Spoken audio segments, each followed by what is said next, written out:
Hey everybody! Welcome to Let's Look at Lethal League. This is a game that's been making a lot of buzz. I think it kind of came out maybe the same week that I was away at PAX, so I wasn't really around to play it when it first launched, but I am very glad that I'm playing it now. It's a game that is 13 bucks on Steam for one copy, but it's very much something like Nidhogg, except the online works. Where's the laugh button? Alright, that's enough. We don't need to, poke fun at that. Yeah, it's like Nidhogg in that you're going to want to play it with friends. There is some online gameplay here. I've queued for 5 minutes and not found a match. That's pretty much where I hit my threshold for, I'm not going to really mess around with this too much more. There is a little bit of a single-player component, but before I talk about that, Northernlion, what the heck is this game about? Lethal League is a projectile-based fighting game, which is a very hyphenated way of saying that it is pretty much a fighting game version of Pong. So I'm using my controller here. Why don't we just start out by playing a quick versus match, and we'll play 1 versus 1 against the computer. We'll make them like level 3, so they're pretty easy, and they can be random and all be Raptor, just to explain what the heck is going on here. It's basically a little bit of Super Smash Brothers meets Pong. That would be another good way to describe it. But a lot of the Steam reviews and stuff like that describe it as a little bit Jet Set Radio-ish. At least graphically, I would totally agree with that. I'm not sure how much it has in common gameplay-wise. So what the heck is going on here? Basically, there are 2 or more players. Oh my god, slow down. There's 2 or more players, and you compete to try to hit the ball into the other person. The only way you can get hit is if you don't swing at it and it hits you in the front, or if you do swing at it and it hits you in the back, which is why these, like, sloping shots are so dangerous. There we go. As you play more and more, you can notice the stereo at the bottom. Not only is that demonstrating, what song is actually playing right now, but it also demonstrates the speed of the ball. The ball gets faster and faster the more it gets hit, and you actually get some sweet graphical effects as you get faster and faster and faster and faster and faster. I think you can get a ball speed up to and over 1,000, which is basically, at that point, the world basically pretty much ends. Like a fighting game, there's a host of characters. Every character has their own unique special abilities. I should have made the computer a little bit more difficult here, but we'll go to the challenge mode next, where it starts out very easy anyway, but then gets increasingly difficult as time goes on. So basically, yeah, you've basically got 2 attacks at your disposal. Well, 3, I guess. You've got your basic, hit the ball attack, which I can't do because he's showboating right now. There we go. Your basic hit the ball attack. Totally took him out. The health is up there at the top right of the screen, by the way, in case you're not clear. It's basically like a stock match of Super Smash Brothers or something like that. We have a bunt. The bunt is when the ball turns purple after you hit it. And the reason you do a bunt, either to slow the ball down, give you some time to actually react, trip your opponent up, or to build meter faster. Because if you hit the ball when it's purple, like so, you actually gain 2 points of your meter as opposed to 1, which you normally get. The meter is how you use your special. That's your 3rd attack, which you can see right there. I'm not really sure what it is for Raptor, honestly. It just kind of, you spin around. I think it allows you to hit the ball from both directions. There might be other intricacies that make it worthwhile. I really thought that I was going to finish that off and win there. The other thing that's important, just for the intricacy of it, in case you're wondering what the heck's going on right now, the color that the ball is extremely important because you can't get hit by your own colored ball. This is called ball tagging. Oh man, that was good. Sweet graphical effects when you get those high speeds and stuff like that too. It's called ball tagging, so you can't get hit by your own color. Let's try to get some of that going again here. You can turn ball tagging off, but I think it makes for a little bit of a crazier experience, which isn't necessarily a bad thing, but isn't necessarily something that you want from, competitive gameplay, I guess, at the same time, because you're just as likely to, hit the ball and then hit yourself, so I guess it pays to be a little bit more defensive. Anyway, this is proving to be super easy right here. You don't get any extra points, by the way, for, hitting an opponent after you've knocked them out already. Like, once they've changed into black and white, you don't get any bonus for that. Alright, we're just going to finish off. You know what? We're pretty much destroying Candyman here. Why don't we just quit out, and we'll go to the challenge mode. I will mention that this is a game. Maybe we have to eject. Oh, eject. Eject. Come out. Back. We have to use our mouse for this. It's not totally built for controller support, but the controller support is good in-game. You have to map the keys yourself, but it gets the job done. There is an online mode. The online mode is probably where you're going to get the most bang for your buck, but I will add a caveat here. You have to have friends, I think, to make it work. Nick and I played this for 80 minutes on the NLSS on Monday. It was a ton of fun. I had a great time playing 1v1, and you can play with up to 4 people, crazy Super Smash Brothers style. But getting a quick match, it takes a little while. I basically let it queue for about 4.5 minutes just before I started the video, just to see, if I had a representative amount of queue time to see if it takes forever or if it's quick. You know, Counter-Strike Global Offensive match will usually find, depending on what you're looking for, in about a minute. That's obviously, you know, with thousands and thousands of players playing that game on a daily basis. I have a little bit of a more lax expectation when it comes to a game like this that is a little lower profile, just came out, etc., etc. But that being said, you know, is it viable for the end user to just find a quick match? Probably, if you have patience. But really, this is something that you're probably going to want to play with friends if you want to get the most bang for your buck in the multiplayer mode. That being said, there is a little bit of a single-player component here. You already saw it. You can play versus. It's reasonably fun, honestly. The core mechanics of the game are fun enough that the single-player is great in and of itself. The multiplayer is really truly shines, but there is also a challenge mode. So let's play as Latch, and we'll play through a little bit of the challenge mode here, which, again, the Smash Bros. References here, or the comparisons, can't really stop just because of the fact that the game is so clearly, like, it wears it on its sleeve with, you know, even the game thing after you finish an actual match, like, game. So Latch has a cool special ability, which you saw right there, which basically allows him to eat the ball. I'm still really bad at this, by the way. If you're watching this and you're interested in the game, there's a pretty good chance that you're already better at it than I am. Different characters have different kind of abilities. Latch's special is one of the more unique ones that I've found. Let's get it built up here. In that it makes him able to actually eat the ball. He can also eat enemy corpses, which I believe gives him some meter or something like that, or maybe he can spit them out. I don't know, because I've never played really more than 2 players, except in the challenge mode, where I was not playing as Latch. But anyway, we'll just get the ball going pretty quickly on our side of the screen here. And then we'll... Oh, I was going to try to eat it there. But anyway, he eats the ball and then he spits it out at the enemy. It works really well. I don't know if he's OP, but I really like him a lot. I played it against Nick. Nick exclusively played as Candyman, which I thought was a little bit, you know, rude, considering we'd both just gotten the game. Alright, so let's see if we can get this going as fast as is possible. You can see it doesn't lose the speed. There we go, we ate it. I'm going to try to spit it out up top, just to freak him out. Yeah, it doesn't lose the speed ever. So even if you bunt it, it doesn't take the speed down. That was actually a really good attack by him. It just puts the speed, you know, it kind of stuns it for a second, and then it starts going quickly again immediately afterwards. But the bunt still can be a viable tactic. This is terrible play on my part here, but that's okay. Let's build up our meter here. There are some, like, I've seen the AI doing some advanced tactics that I have not mustered the strength or the knowledge to do at all. So, how do I feel about the overall mechanics of the game? I think it is a super cool, like, melding of basically an old school arcade game in Pong, or, you know, there are other games that are kind of like this, tennis, for example, or, you know, the real sport of tennis, if I want to be totally not a huge nerd about things. You know what? You just build up meter as much as you want there. And fighting games. It's got a little bit of both. It reminds me a little bit of, this is going to sound weird, but go with me here. It reminds me a little bit of Skullgirls in that it's an original fighter, but with kind of a unique twist, and the Skullgirls thing is more of a unique twist on the kind of art side of things, I suppose, and the fact that it's an all-female cast and stuff like that. This is obviously more with its kind of like sport element, which really has a direct impact on its actual gameplay. Even down to the fact that this and Skullgirls are roughly around the same price point, which I saw a lot of people when we were playing it on the stream, they were like, this game's 13 bucks? No way, man. If you have friends, I think 13 bucks, well, you actually get a little bit of a discount if you buy in double packs and quadruple packs and stuff like that, but I think that's an absolutely fair price for this, but, you know, people had the same shit to say about Skullgirls, and people still say the same thing about Skullgirls, even though that game gets a lot of respect within the fighting game community. In any case, if you're playing by yourself, if you're playing solo, I don't know that it's easy to recommend. That was super easy. I don't know if it's easy to recommend Lethal League at 13 bucks. I can kind of get down with playing against the AI in fighting games, I think because I grew up as an only child, and I mean, I still am an only child. So I can kind of like just hang out and play the AI in fighting games and have a reasonably good time doing so. That being said, even I can't see myself necessarily getting a ton of time out of the single player mode, even though the challenge mode that I'm playing right now is actually like really difficult, at least at my current skill level. It gets really hard as we get into future levels. And it's got a good amount of variety to it as well. Like, the AI seems super easy right now, but it's cool that we're fighting like 2 AI at the same time. Oh, I just ate the corpse there. That was sweet. Yeah, it's cool that we're fighting 2 at the same time. It's not just 1v1s forever, and, you know, we'll have various different kinds of matches as time goes on as well, that you'll see. Right now, we're just stomping the AI here, but the 2v2s is cool.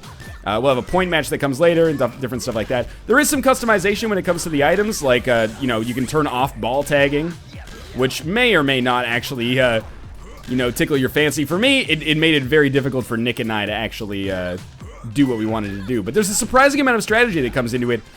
You're not just like hitting the ball all the time, like strategically using your bunts, strategically using your specials and stuff like that. It's important. We can also, as Latch, we can kind of like wall cling. I guess that's why he's called Latch. And we can climb, I don't know if we can climb on the ceiling, but we can definitely, you know, climb up a wall.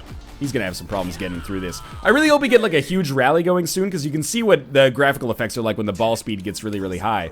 Well, we're gonna have Latch versus Latch. Should be interesting if nothing else. So it's been really easy so far, but it will get difficult here. You can also charge your attacks. I haven't really used that. I kind of just do quick attacks whenever possible, but the ball speed goes up more when you have a charged attack, as you might expect. This is a dangerous situation for me. And it's really nice, like, it's a ton of fun when you and your friend get into a rally where, like, you're standing so close to one another and you don't think that they could possibly hit back the shot that you just hit at them, but then they do. And then they don't think that you could possibly hit back the one that they just hit at you, and then you do. And you just keep doing that over and over, and, you know, it gets super, like, anime, Dragon Ball Z style stuff going on in the background. It's really neat.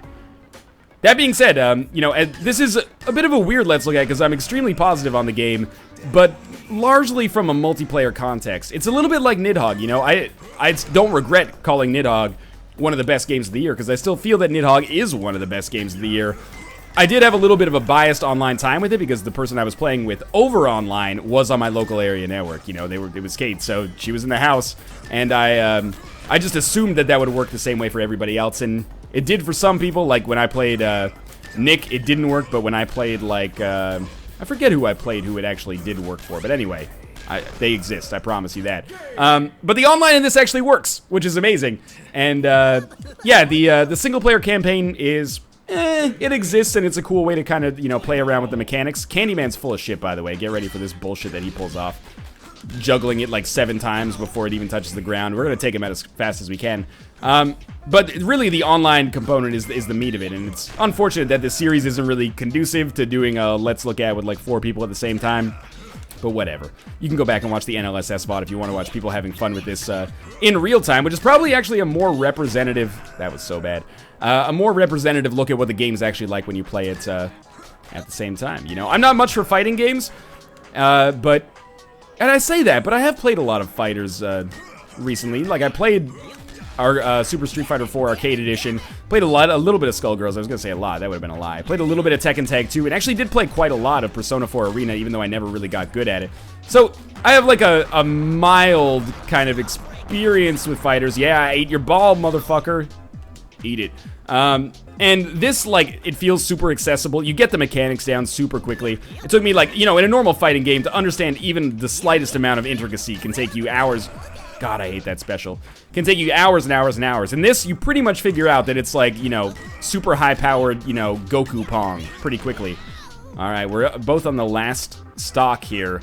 1 HP each. I'm a little scared. Look at this bullshit from Candyman. The reason it's bullshit is because he then does his special. And what his special is, oh, what the? You saw it. It makes the ball go through the wall once, which is actually, I have a little bit of a complaint. It's a little bit difficult to kind of tell where the stages end and where exactly the ball's going to come out, but really it's just me not being ready for the shot that's causing most of the trouble there. It's not the game's fault. So we're going to play through like a challenge mode until we lose, basically. You do have directionality to your shots, by the way. In case you didn't notice, you can do a, well, you can do a straight shot. I'll try to do that. Well, come on, Candyman. I'm trying to talk to the people here. Yeah, you can get hit by it. That definitely works. That's a mechanic that's been in there for a long time. Yeah, you can hit it straight, or you can hit it down. And if you hit it down in the air, you actually give it, like, double the speed gain. There we go.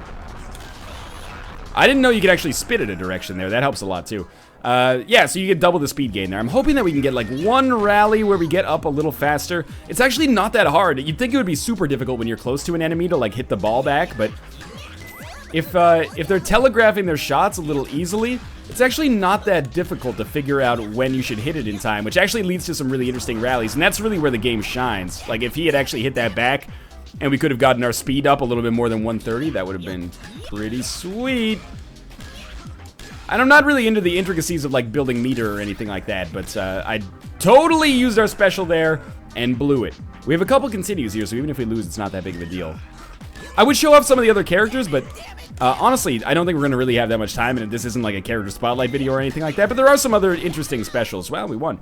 Latches, I think, is the coolest. Switch is like a skateboarding kid, and he does a kickflip, which I think changes the direction of the ball as it's incoming. I don't know what some of the other specials are, because I didn't get a chance to use too many, but yeah, this is, like, my first impressions of Lethal League so far after roughly an hour of play are that, oh, I'd totally let him have that. If I still lived in, like, a university house with several of my friends, I would love playing this on local multiplayer, which it also totally has. I should have mentioned that earlier. But yeah, it totally does have local multiplayer.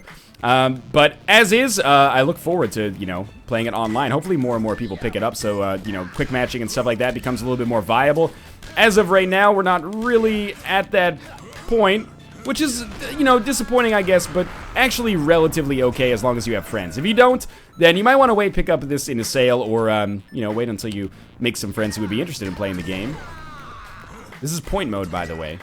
But for everybody else, if you're watching this, your buddy watches this, and you say, hey, that game looks sweet. I think, you know, you got $22, which I think is the price of the double pack. You should check it out. So point mode is basically just who can get the most kills, and, well, not even the most. Whoever can be the first to get to 8 will automatically win. So you get the point if your ball kills the enemy. That should be pretty obvious. Whoever dies first gets control of the ball first on the next wave. There we go. That was pretty solid. So you really want to be aggressive.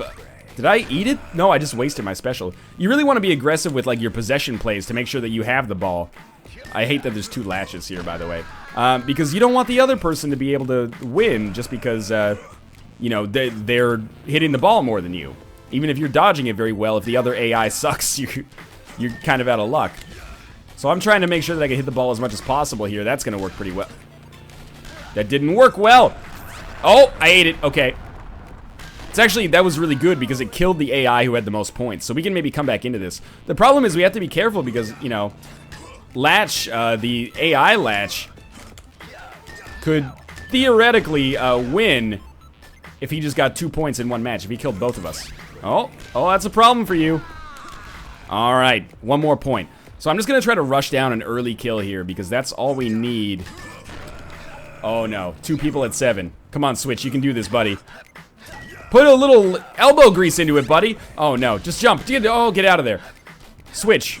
Switch, what are you doing, dude? This isn't... Tony Hawk's Pro Skater. Okay. We came very close to winning there. We're going to let's jam again. I'd like to at least beat point mode here so that you can see that the 1 versus 1 AI does get a lot better. We were super close to winning there. I imagine that it's like Smash Bros, where once you get, like, good at the game, this mode starts to feel, like, really, really rudimentary. But I am not nearly at that point yet. Alright, that felt pretty good. And if we could just get out to an early 4-point lead, that'd be pretty nice. Okay. Halfway there. Let's see if we can do this again. Just take early ball control. Maybe hit it up in the air. Oh, that didn't work. There we go. Keep it up. Like, literally. I don't know what I was trying there. I gave them a free 2 points just by trying to do something clever and standing in the wrong direction. Alright, Switch. Oh, you scared me there. I think in, like, 3-player, I'd mess it up by getting way too close to the enemies, and then it's very difficult to gauge where the ball is going to go as more and more people are hitting it. It's alright, still in first place here. That was a terrible use of my possession there. Sweet latches, bro. I'm actually more comfortable in the air. So I have this sweet overhead smash. Like that, yeah. Oh. There we go. Getting some real speed on that one. We should be up to... Oh, we're only on 5? We only got the last kill there. What are you doing there, buddy? If they don't take their possession, eventually it'll become neutral. Which can be interesting. Did I get 2 there? I think I did. Alright, now we should be, like, pretty much guaranteed to win. Sorry about this, Latch. Nobody wanted to see me win more than you. There we go. Very easy win there. Alright, now we'll almost certainly lose on the very next, you get new costumes and stuff as you level up. I don't think that's super important, but, you know, I guess if you're into fighters, maybe. Not to stereotype, but isn't that one of the things that people are super into with fighters? Extra costumes and stuff like that. At least Capcom thinks you are, based on the amount of DLC for, Street Fighter 4. Alright. Music's sweet too. Like visuals I haven't really talked about. I think it goes without saying that they're pretty cool. You know, a lot of people are like, oh, you know, indie graphics, 16-bit, 8-bit, retro, like just buzzwords that don't necessarily always have the exact meaning that is intended. This is like stylish. It's got a Jet Set Radio thing going on. It's cartoony while still being original. It looks good. The music is fantastic as well. Like the soundtrack is actually one of the best things about the game. You might not be able to tell because I've got it turned down pretty low probably, but yeah, the music is a really nice element to the affair as well. All right, let's try this again. I'm just actually, like, she's not doing that well. I'm just playing terribly. I don't know what that special was. It happened too fast for me to parse what actually happened. And we were only tied. That's actually not so bad. I hate when the AI manages its possession that well. It gets the speed up too high, which is a real risk for me. All right. One more hit and we'll be able to move on. I actually died on Sonata last time. Ooh, this could be close. I have a tendency to throw. I died on Sonata last time I played challenge mode, so this would be a new personal best for me. And it's really much more Pong than it is a fighter. I hope that's clear. But it does have the, the fighting game mechanics. So you know what? I did beat Sonata last time. I died on Double Candyman, which is a straight up bullshit Aquaman song and a bullshit character as far as I'm concerned. That was actually just bad on my part. I was just spamming the button. There is a little bit of button mashing that can happen if you're bad, which I am. Now remember, these guys, 2v1 is a huge advantage because you actually can't hit your teammate with the ball. The ball gets tagged with your color, not with your, like, individual essence, which is probably a good thing, you know. Because you can handicap it that way, I guess. But it does create problems like, hey, these guys are a lot better than me, and they're invulnerable to each other's shots. So, yeah, it's not easy. Wow. One more hit and I'll be knocked out. I wouldn't hold out a lot of hope that we actually come out of this one alive. That was maybe a little bit of a throw on my part.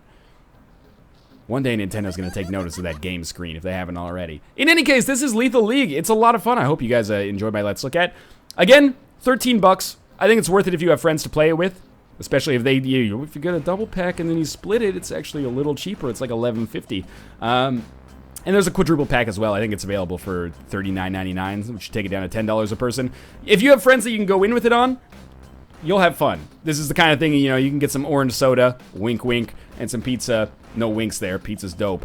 And you could, have a sweet LAN party, only online in this case. This is the kind of game I could see myself playing on the N64 with my friends when I was younger. And the fact that the online multiplayer actually works, as Nick and I demonstrated on the stream, at least mostly works, is a huge coup when it comes to its competition, basically. Not to necessarily name any names, but to have local and online, and the online actually works, and the game is actually fun, that's enough for me. The the unique kind of gimmick and mechanic of the game is cool as well. And single player, but probably give it a pass for now. They did what they could, I guess, to make it engaging when it's really a multiplayer focused game. But if you have friends, consider picking up Lethal League. It's available on Steam, as mentioned. There will be a link in the video description below. And of course, if you want to pick it up, go check it out. Thanks for watching. If you enjoyed the episode, click the like button. And of course, if you want to see more first impressions like this in the future, subscribe. Thanks for watching, and I'll see you next time.